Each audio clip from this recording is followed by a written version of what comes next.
5 अगस्त 2019 को अचानक से शाम को सब लोग देखने लगे, अरे जम्मू कश्मीर से अनुच्छेद 370 को हटा दिया गया। सरकार का बहुत बड़ा फैसला, और इसको लेकर के हम सब एक्साइटेड हो गए। मैं खास करके एक्साइटेड हो गया क्योंकि अनुच्छेद 370 के भाग 3 में ही अनुच्छेद 370 को अप्रभावी करने का तरीका लिखा गया है। मतलब कि रावण को कैसे मारा जाए, उसके लिए उसके नाभि में ही वो जगह है जहाँ पर बाण मारेगा तो रावण मरेगा। उसी प्रकार से अनुच्छेद 370 के लिए भी था।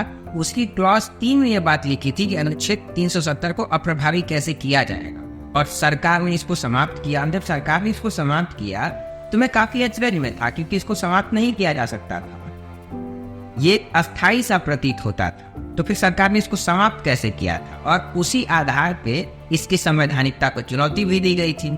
अब ये बात पूरे बहस का केंद्र रही, और ये बात गई सुप्रीम कोर्ट के पास, और सुप्रीम कोर्ट ने आज 4 साल 4 महीने और 6 दिन के बाद एक लंबी कानूनी बहस के बाद एक मैराथन बहस चली, और उसके बाद कहा कि नहीं, सरकार ने जो फैसला लिया था वो संवैधानिक है। तो थोड़ा सा यदि अनुच्छेद 370 को आप समझने का प्रयास करें तो देखेंगे कि अनुच्छेद 370 जब बना था तो वो जम्मू कश्मीर को एक स्पेशल राज्य का दर्जा देता था, जो कि भारतीय संविधान के भाग 21 के अंतर्गत शामिल है। और वो स्पेशल राज्य के दर्जे के अंतर्गत उसके 3 क्लॉज थे। तो पहले क्लॉज में विधि, जो भारतीय संसद की विधि वहां कैसे लग सकती है, तो उसमें यह था कि जम्मू कश्मीर की विधानसभा जो राष्ट्रपति को अधिसूचित करेगी, उसके अनुसार ही भारतीय संसद जम्मू कश्मीर में कानून बना सकती है। दूसरी बात, यदि कोई कानून भारतीय संसद बनाती है तो जम्मू कश्मीर में तभी प्रभावी होगी, और उतना ही प्रभावी होगी जितना कि राष्ट्रपति को जम्मू कश्मीर की विधानमंडल विनिर्दिष्ट करेगी। तो ये कुछ जो है कि वहाँ के प्रावधान थे। और साथ ही साथ जो जम्मू कश्मीर का शासन चलेगा वो वहाँ का स्पेशल जो संविधान सभा बनेगी, तो वहाँ की संविधान सभा जो संविधान बनाएगी उसके अनुसार चलेगा। और ये बात सही थी कि जम्मू कश्मीर का अपना संविधान था, और उसके अनुसार जम्मू कश्मीर की सरकारें संचालित होती है। हालांकि उसमें लगातार परिवर्तन कर करके काफी हद तक उसको कह सकते हैं कि कम कर दिया गया था, लेकिन फिर भी इसको पूरी तरीके से समाप्त करने का काम जो है 5 अगस्त 2019 को किया गया। तो क्या था वो अनुच्छेद 370 का क्लॉज 3, जिसके अनुसार जो है सरकार ने उसको अप्रभावी किया।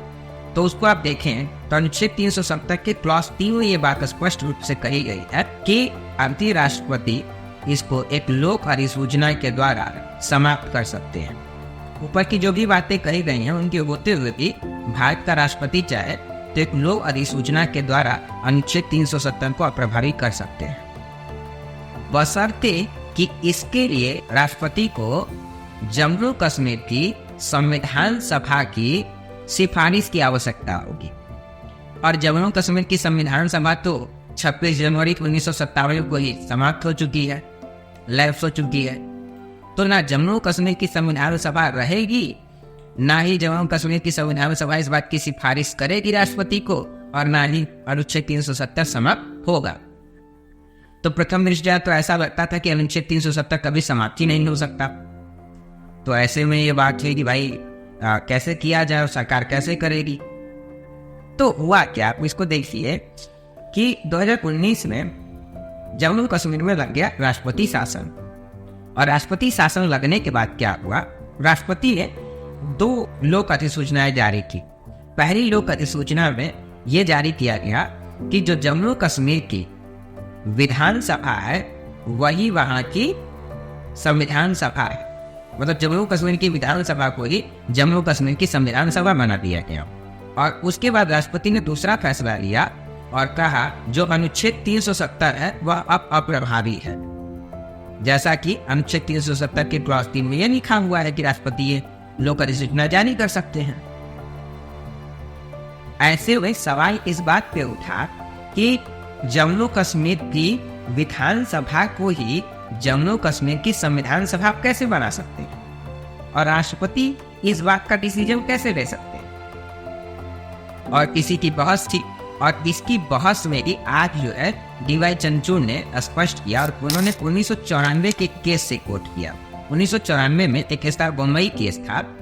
तो एसआर बोम्मई केस में एक बात कही गई है और उसमें ये कहा गया है कि यदि किसी राज्य में राष्ट्रपति शासन लगा हुआ हो तो वहां की विधानसभा के लिए राज्यपाल अगर कोई कार्य करते हैं तो वैध होगा, बशर्ते कि वो कानून बहुत ज्यादा ऐसा ना हो जिससे मतलब जो है कि संवैधानिक दायरे से बाहर का वो काम हो। अगर वो संवैधानिक दायरे से बाहर का काम होगा तो उसकी जुडिशियल रिव्यू किया जा सकता है, न्यायिक पुनरावलोकन उसका किया जा सकता है।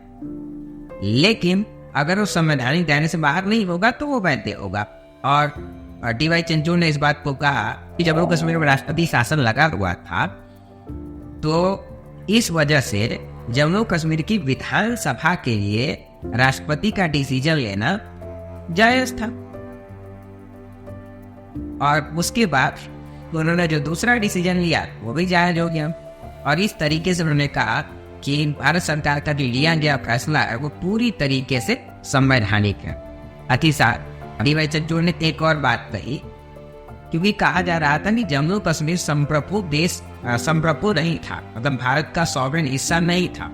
जम्मू कश्मीर संप्रभु अपने आप में था, वो अलग राष्ट्र के रूप में व्यवहार करता था। तो इस बात को अधिसूचित करते हुए डी.वाई. चंद्रचूड़ ने ये कहा, नहीं, जम्मू कश्मीर हमेशा से ही भारत का पार्ट रहा है, इंटीग्रल पार्ट रहा है।